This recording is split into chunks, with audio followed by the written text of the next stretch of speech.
Okay. Good afternoon, everyone.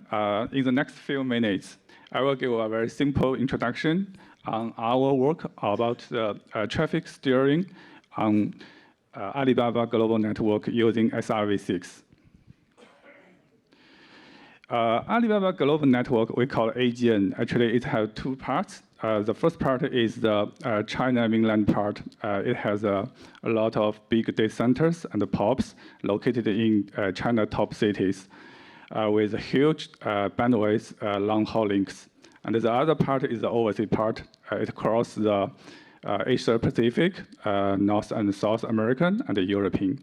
And it has also a lot of data centers and POPs. But relatively smaller bandwidth. The two parts are interconnected by some cross-border linkers located in different cities. For example, from Shanghai to Tokyo, from Shenzhen to Hong Kong. In the past several years, with the physical growth of our global network, we're also starting to do the work about traffic engineering. So our first generation backbone T system is based on the DSCP queues over the SRT MPLS. So the basic idea is that the system control will from the P router to P router on other side. We classify the traffic into different classes. We're using the SRT MPLS tunnel, either pre-created or dynamic created, to detail the traffic based on the computation result from our SDN controller. The main application scenario for this system is merely for detail the traffic, the high water level congestion risk, either by the burst traffic or either by the device link faults. That's our first generation system. But this system actually has a limitation. So we all know that the DSCP have the limited bytes, so it cannot be very scalable. So our idea is that if we need to support the fine granularity service, how can we do that? With the Sonic-based router, SRv6 router, ESR, which is our P router, actually, based on the Sonic, come to developing. So the whole network, Alibaba whole network, are evolving towards full stack of SRv6. The basic idea is that the programming ability of SRv6 will enable us to encapsulate the network service into the unit. And then we can present this service for the applications to choose what service they want. In short, so each application at any granularity, they can use a network slice constructed by the SRv6 technology to meet its special need. The network slice will consist of a user-to-network interface, which is for application to band their request. And there is also a network-to-network interface, which will to explain or to fulfill the service itself. So we call this module is the endpoint network synergy service. So here is an example how it works. So basically, we have a software component is called a service center. It will maintain all the data we need, like the network topology, or the network resource, the real resource, or the virtual resource. For example, the seed. So the application side, their control plan, mainly on the host side, or either is NC, either is a gateway on the cloud. So they will talk to our system to get the seed. The seed itself is per application, per service, so it's unique. So the application side gets this seed. Actually, it's in this SRv6 case, it's an IPv6 address. So they will using this IPv6 address to encap their traffic.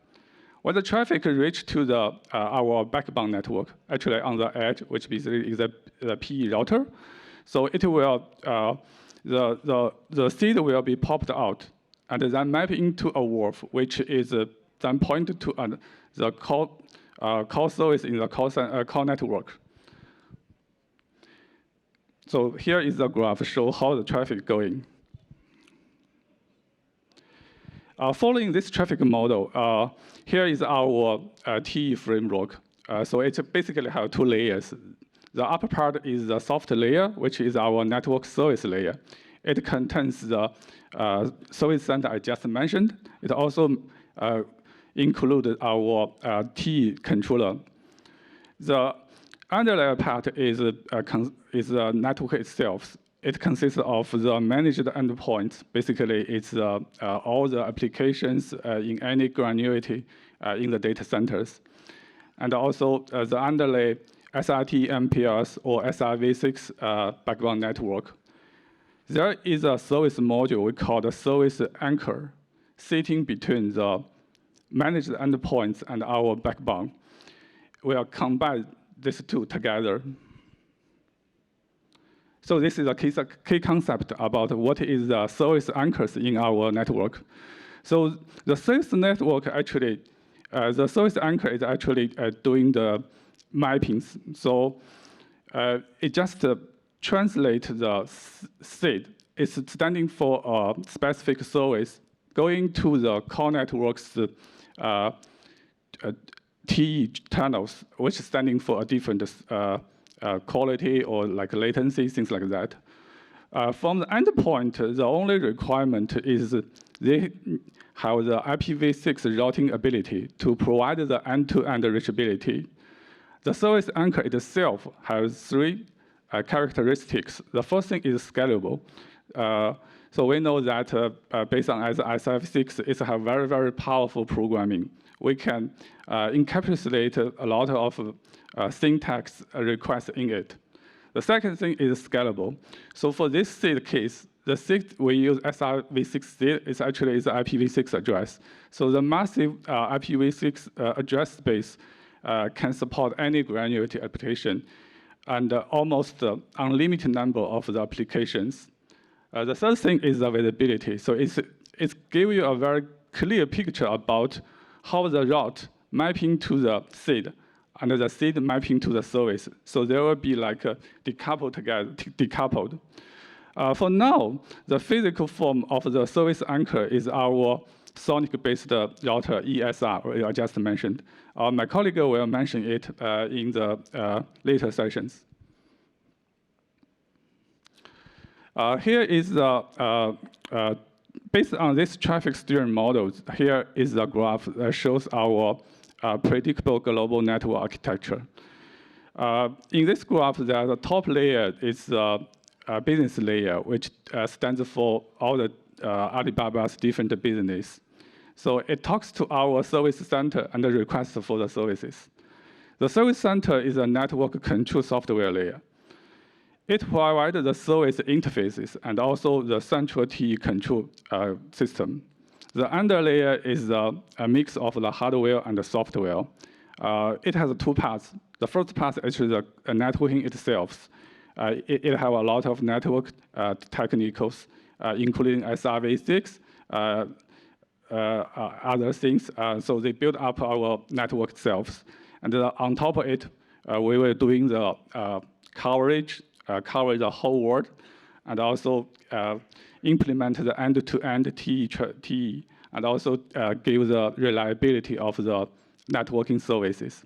The other part is the software part to do the cross-bounding service. The major part is the network observability. Basically, it's collect all the data to monitor the networking status and also provide the data for the controller doing the TE computation.